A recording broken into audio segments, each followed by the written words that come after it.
Bonjour et bienvenue. Aujourd'hui, on va se pencher sur un sujet, un vrai casse-tête en fait, pour quiconque veut faire carrière dans un environnement francophone. Comment on parle de ses ambitions sans avoir l'air, je sais pas, arrogant ou au contraire sans manquer de vision.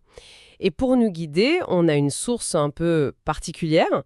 C'est juste le titre d'une ressource d'apprentissage. Le titre, c'est « Discuter de vos objectifs de carrière en français, vocabulaire, travail, ambition, podcast français pour intermédiaires ».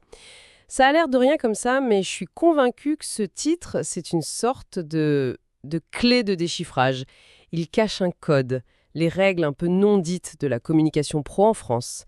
Et notre mission aujourd'hui, c'est de déchiffrer ce code. J'adore l'approche. Parce que oui, vous avez raison, c'est bien plus qu'un titre. C'est un condensé de stratégies à la fois culturelles et linguistiques. Le côté pragmatique saute aux yeux tout de suite. Il promet pas de comprendre la culture, non. Il promet de discuter. C'est une action. C'est concret. C'est essentiel. On voit bien que ça s'adresse à des gens qui veulent pas juste commander un café. Ils cherchent à se positionner, à négocier leur avenir. Donc la promesse, elle est double. C'est maîtriser la langue, bien sûr, mais c'est surtout maîtriser les codes pour être crédible, pour être désirable sur le marché du travail. Les enjeux sont énormes. Exactement. Alors commençons par le tout premier mot de ce code, discuter. C'est intéressant. Il ne dit pas parler ou présenter. Non, discuter. Au premier abord, la différence semble assez fine, mais si on y réfléchit 2 secondes, ce choix de verbe, il n'est pas du tout anodin. Il pose un cadre très, très spécifique dès le départ. Ah, c'est le point de départ de tout, oui. Discuter, c'est un mot qui respire l'interaction. Ça met tout de suite de côté l'idée d'un monologue, d'une présentation qu'on aurait apprise par cœur et qu'on réciterait comme ça, devant un recruteur passif. Non, là on est plongé immédiatement dans la réalité d'un dialogue, d'un échange. Et concrètement, ça veut dire quoi? Ça veut dire un entretien où on peut vous interrompre, ou une évaluation annuelle où votre manager va vous challenger un peu, ou même une conversation de réseau, où il faut savoir rebondir sur ce que dit l'autre. Ce que le titre nous dit en fait, c'est que la première compétence, c'est même pas le vocabulaire, c'est l'écoute active. C'est cette capacité à co-construire une conversation. Attendez, mais est-ce que cette idée d'interaction, elle est si spécifiquement française? On pourrait se dire qu'un entretien, c'est un dialogue partout dans le monde, non? Est-ce qu'on n'est pas en train de suranalyser un peu ce simple mot? C'est une excellente question. Et bien sûr, l'interaction, elle existe partout. Mais c'est la nature de cette interaction qui change, et la valeur qu'on lui accorde. Dans la culture professionnelle française, un monologue, même s'il est brillant, il peut être perçu comme un manque de souplesse, voire parfois une forme d'arrogance. On valorise énormément la capacité à échanger, à prouver qu'on a compris le point de vue de l'autre avant de donner le sien. Discuter, ça implique cette petite danse. Je parle, j'écoute votre réaction, j'ajuste ce que je dis, je vous pose une question en retour. C'est moins une performance qu'une collaboration, en fait. Le titre met donc l'accent sur ça, sur une compétence comportementale, avant même de parler de lexique. D'accord, je vois. L'art de la conversation comme clé d'entrée. Donc si on accepte cette idée, une fois qu'on est dans cette fameuse discussion, de quoi on parle? Et c'est là que le titre nous donne le cœur du sujet, les objectifs de carrière et ambition. Et là, j'ai vraiment l'impression que ces 2 termes ne sont pas du tout interchangeables. Surtout pas dans ce contexte. Pas du tout, non. C'est le 2e niveau du code. Pour moi, il représente les 2 piliers de n'importe quel discours pro qui se veut convaincant. Les objectifs, c'est le quoi et le comment.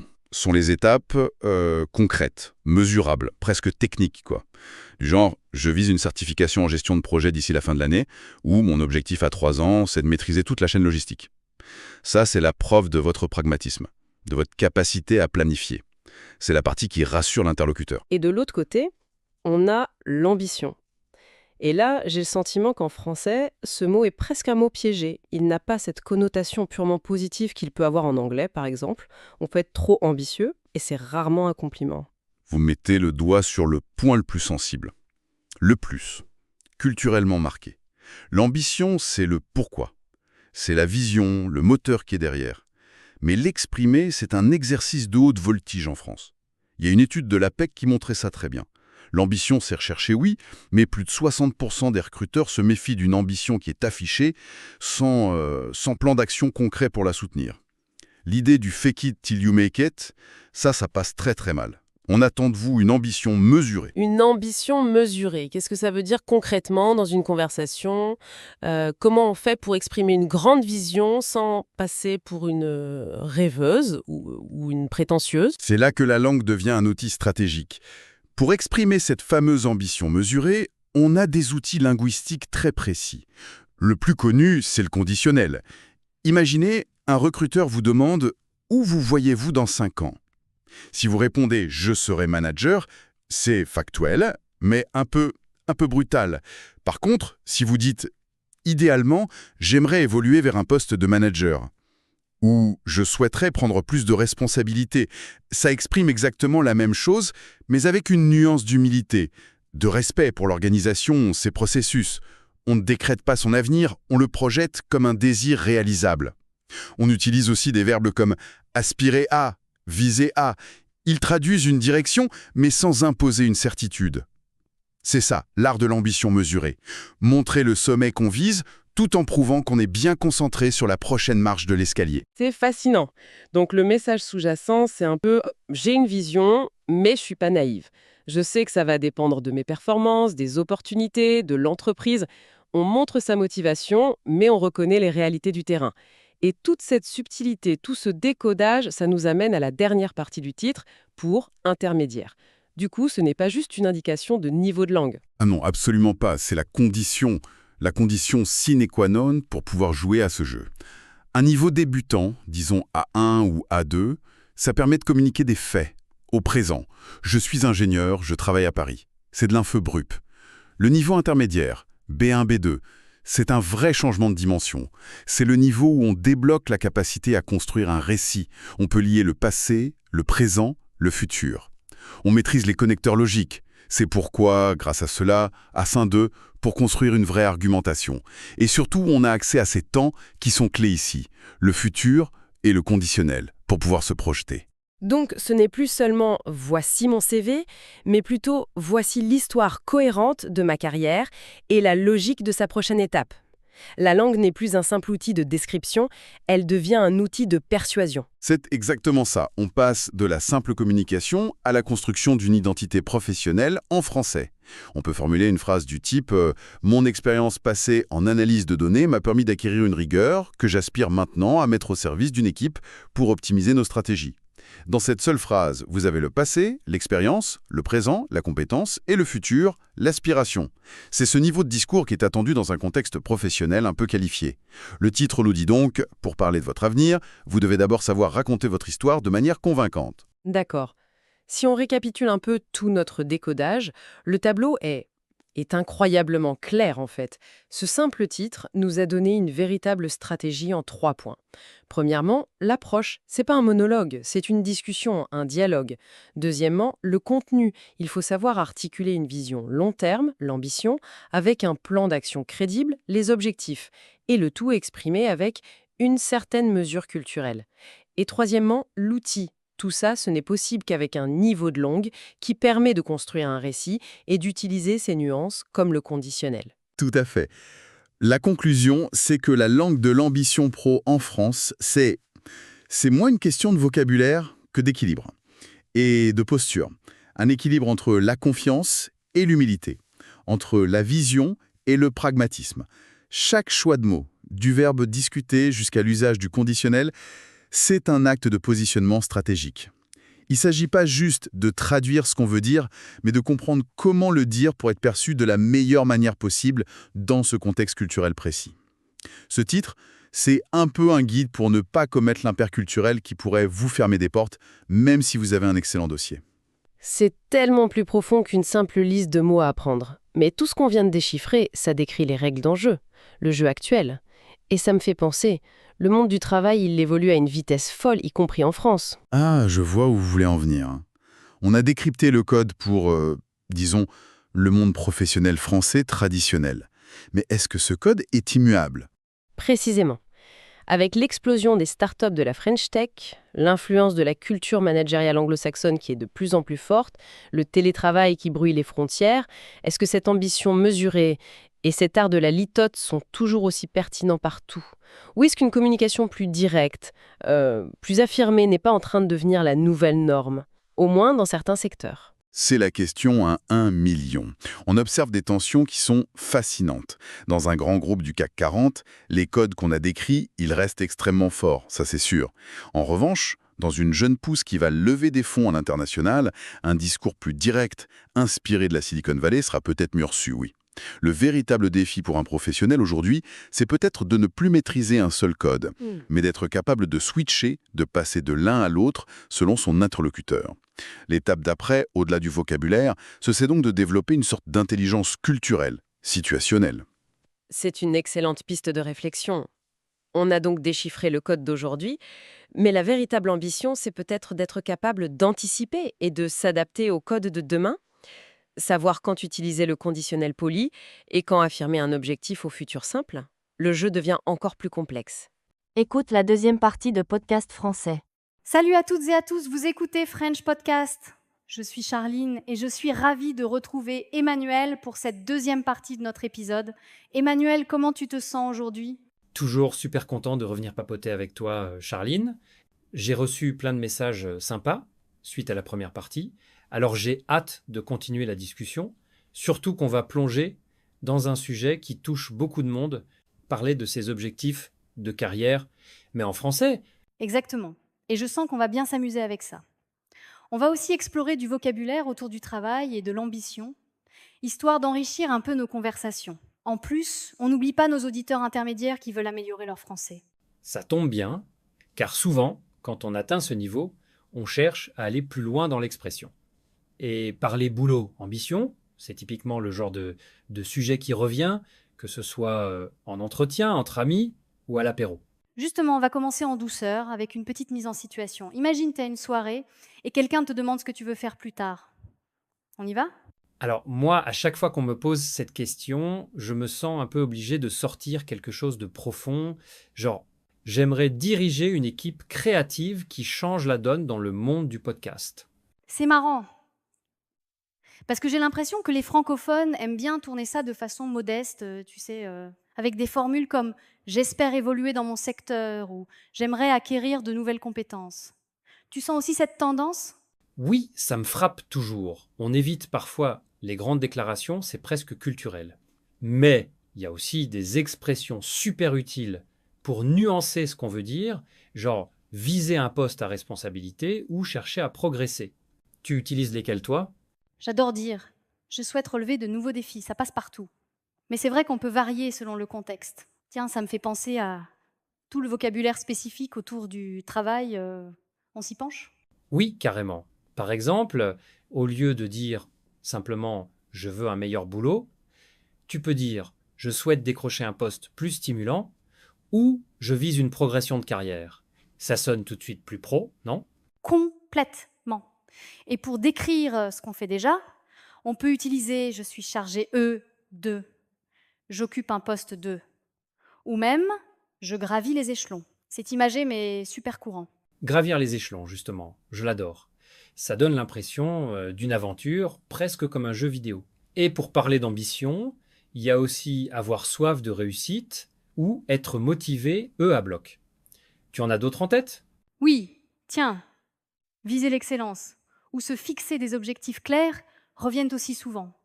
D'ailleurs, on n'a pas parlé de la différence entre ambition saine et ambition toxique. Tu as déjà vécu une situation où la nuance était importante ? Oh oui, et parfois il faut savoir dire « je cherche un équilibre vie pro divisé par vie perso ». C'est devenu presque un mantra. Avant qu'on parte sur ce sujet, on pourrait partager notre propre expérience sur nos objectifs de carrière. Bonne idée. Pour ma part, au début, mon objectif était simplement de trouver ma place, de gagner en confiance. Avec le temps, j'ai découvert que ce qui me motive vraiment, c'est de transmettre et d'accompagner les autres. J'ai un peu le même parcours. Je me souviens, il y a 5 ans, je voulais juste avoir un job stable, point.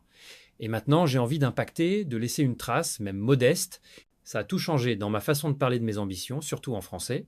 C'est vrai que le vocabulaire évolue avec nos aspirations, Ce que je trouve intéressant, c'est d'oser dire je veux plus sans que ce soit mal vu. Tu te rappelles une fois où tu as dû exprimer une ambition et où tu as été surpris par la réaction?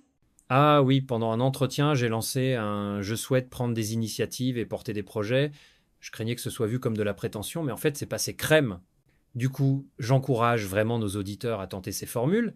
Dans le fond, c'est en pratiquant qu'on finit par trouver le bon dosage, selon la culture de l'entreprise ou de l'environnement. Pour aider nos auditeurs, on pourrait leur proposer des exemples de phrases à réutiliser. Je te propose un petit jeu. Je te dis une situation, tu improvises une phrase. Prête? Première situation. Tu es en entretien, on te demande tes ambitions. Allez, je dirais. Mon objectif est de développer mes compétences en gestion de projet et d'évoluer vers un poste à responsabilité. À toi, imaginons que tu es en discussion informelle avec un collègue curieux. Je pourrais sortir, j'aimerais découvrir de nouveaux aspects de mon métier et pourquoi pas, à terme, encadrer une équipe. Ce que j'aime, c'est qu'on peut adapter selon le niveau d'ambition qu'on veut exprimer. Exactement, et ça marche aussi pour des objectifs plus larges, comme trouver un meilleur équilibre ou contribuer à un projet porteur de sens. D'ailleurs, tu as un conseil pour ceux qui n'osent pas trop parler d'ambition? Oui, je dirais de commencer petit, avec des phrases comme « je souhaite apprendre davantage » ou « j'ai envie de progresser dans ce domaine ». Plus on pratique, plus on gagne en aisance. On pourrait clore avec 2 ou 3 ressources pour progresser encore. Carrément. Déjà, écouter des podcasts comme le nôtre, c'est une super façon d'entendre du vocabulaire concret utilisé dans des vrais contextes. Je recommande aussi de noter les phrases qui vous plaisent et de les réutiliser. Autre astuce, s'inscrire à des groupes de conversation ou pratiquer avec un binôme. Même en ligne, ça marche. Et lire des articles sur le monde du travail aide à repérer les expressions courantes. N'hésitez pas non plus à envoyer vos questions ou vos phrases préférées. On adore échanger avec vous et ça nous inspire pour les prochains épisodes. D'ailleurs, si vous avez des thèmes liés à la carrière ou à l'ambition que vous aimeriez qu'on aborde, écrivez-nous. On adore explorer des sujets qui vous parlent. Avant de se quitter, un immense merci d'avoir été à l'écoute de cette deuxième partie sur French Podcast. On espère que ça vous a donné envie d'oser parler de vos ambitions en français. On vous retrouve très vite avec de nouveaux thèmes, de nouveaux invités et toujours la même envie de rendre le français vivant et motivant. Restez curieux et ambitieux et surtout, continuez de pratiquer, d'oser et de partager autour de vous. À bientôt sur French Podcast. Prenez soin de vous. à très vite et merci pour votre fidélité. Écoute la 3e partie de Podcast Français. Bonjour et bienvenue. Aujourd'hui, on va se pencher sur un sujet, un vrai casse-tête en fait pour quiconque veut faire carrière dans un environnement francophone. Comment on parle de ses ambitions sans avoir l'air, je sais pas, arrogant ou au contraire sans manquer de vision. Et pour nous guider, on a une source un peu particulière. C'est juste le titre d'une ressource d'apprentissage. Le titre, c'est « Discuter de vos objectifs de carrière en français, vocabulaire, travail, ambition, podcast français pour intermédiaire ». Ça a l'air de rien comme ça, mais je suis convaincue que ce titre, c'est une sorte de clé de déchiffrage. Il cache un code, les règles un peu non dites de la communication pro en France. Et notre mission aujourd'hui, c'est de déchiffrer ce code. J'adore l'approche. Parce que oui, vous avez raison, c'est bien plus qu'un titre. C'est un condensé de stratégies à la fois culturelles et linguistiques. Le côté pragmatique saute aux yeux tout de suite. Il promet pas de comprendre la culture, non. Il promet de discuter. C'est une action. C'est concret. C'est essentiel. On voit bien que ça s'adresse à des gens qui veulent pas juste commander un café. Ils cherchent à se positionner, à négocier leur avenir. Donc la promesse, elle est double. C'est maîtriser la langue, bien sûr, mais c'est surtout maîtriser les codes pour être crédible, pour être désirable sur le marché du travail, quoi. Les enjeux sont énormes. Exactement. Alors commençons par le tout premier mot de ce code, discuter. C'est intéressant. Il ne dit pas parler ou présenter. Non, discuter. Au premier abord, la différence semble assez fine, mais si on y réfléchit 2 secondes, ce choix de verbe, il n'est pas du tout anodin. Il pose un cadre très, très spécifique dès le départ. Ah, c'est le point de départ de tout, oui. Discuter, c'est un mot qui respire l'interaction. Ça met tout de suite de côté l'idée d'un monologue, d'une présentation qu'on aurait apprise par cœur et qu'on réciterait comme ça, devant un recruteur passif. Non, là on est plongé immédiatement dans la réalité d'un dialogue, d'un échange. Et concrètement, ça veut dire quoi ? Ça veut dire un entretien où on peut vous interrompre, ou une évaluation annuelle où votre manager va vous challenger un peu, ou même une conversation de réseau où il faut savoir rebondir sur ce que dit l'autre. Ce que le titre nous dit en fait, c'est que la première compétence, c'est même pas le vocabulaire, c'est l'écoute active. C'est cette capacité à co-construire une conversation. Attendez, mais est-ce que cette idée d'interaction, elle est si spécifiquement française? On pourrait se dire qu'un entretien, c'est un dialogue partout dans le monde, non? Est-ce qu'on n'est pas en train de suranalyser un peu ce simple mot? C'est une excellente question. Et bien sûr, l'interaction, elle existe partout. Mais c'est la nature de cette interaction qui change, et la valeur qu'on lui accorde. Dans la culture professionnelle française, un monologue, même s'il est brillant, il peut être perçu comme un manque de souplesse, voire parfois une forme d'arrogance. On valorise énormément la capacité à échanger, à prouver qu'on a compris le point de vue de l'autre avant de donner le sien. Discuter, ça implique cette petite danse. Je parle, j'écoute votre réaction, j'ajuste ce que je dis, je vous pose une question en retour. C'est moins une performance qu'une collaboration, en fait. Le titre met donc l'accent sur ça, sur une compétence comportementale, avant même de parler de lexique. D'accord, je vois. L'art de la conversation comme clé d'entrée. Donc si on accepte cette idée, une fois qu'on est dans cette fameuse discussion, de quoi on parle? Et c'est là que le titre nous donne le cœur du sujet, les objectifs de carrière et ambition. Et là, j'ai vraiment l'impression que ces deux termes ne sont pas du tout interchangeables. Surtout pas dans ce contexte. Pas du tout, non. C'est le deuxième niveau du code. Pour moi, il représente les deux piliers de n'importe quel discours pro qui se veut convaincant.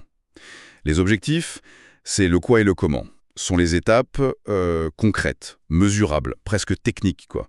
Du genre, je vise une certification en gestion de projet d'ici la fin de l'année, ou mon objectif à 3 ans, c'est de maîtriser toute la chaîne logistique.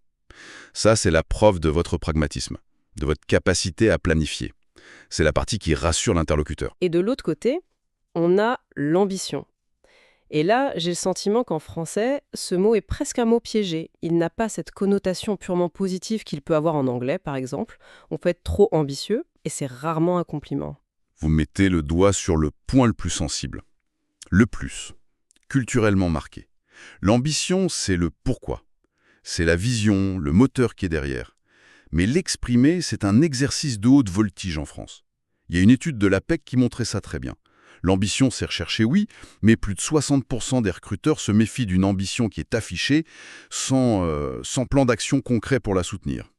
L'idée du « fake it till you make it », ça passe très très mal. On attend de vous une ambition mesurée. Une ambition mesurée, qu'est-ce que ça veut dire concrètement dans une conversation?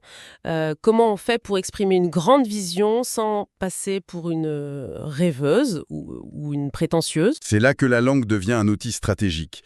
Pour exprimer cette fameuse ambition mesurée, on a des outils linguistiques très précis. Le plus connu, c'est le conditionnel. Imaginez, un recruteur vous demande « Où vous voyez-vous dans 5 ans ?» Si vous répondez « Je serai manager », c'est factuel, mais un peu brutal. Par contre, si vous dites « Idéalement, j'aimerais évoluer vers un poste de manager » ou « Je souhaiterais prendre plus de responsabilités », ça exprime exactement la même chose, mais avec une nuance d'humilité, de respect pour l'organisation, ses processus. On ne décrète pas son avenir, on le projette comme un désir réalisable. On utilise aussi des verbes comme « aspirer à », « viser à ». Ils traduisent une direction, mais sans imposer une certitude. C'est ça, l'art de l'ambition mesurée. Montrer le sommet qu'on vise, tout en prouvant qu'on est bien concentré sur la prochaine marche de l'escalier. C'est fascinant. Donc le message sous-jacent, c'est un peu « j'ai une vision, mais je suis pas naïve. Je sais que ça va dépendre de mes performances, des opportunités, de l'entreprise. » On montre sa motivation, mais on reconnaît les réalités du terrain. Et toute cette subtilité, tout ce décodage, ça nous amène à la dernière partie du titre, pour intermédiaire. Du coup, ce n'est pas juste une indication de niveau de langue. Ah non, absolument pas. C'est la condition sine qua non pour pouvoir jouer à ce jeu. Un niveau débutant, disons A1 ou A2, ça permet de communiquer des faits, au présent. Je suis ingénieur, je travaille à Paris. C'est de l'info brup. Le niveau intermédiaire, B1, B2, c'est un vrai changement de dimension.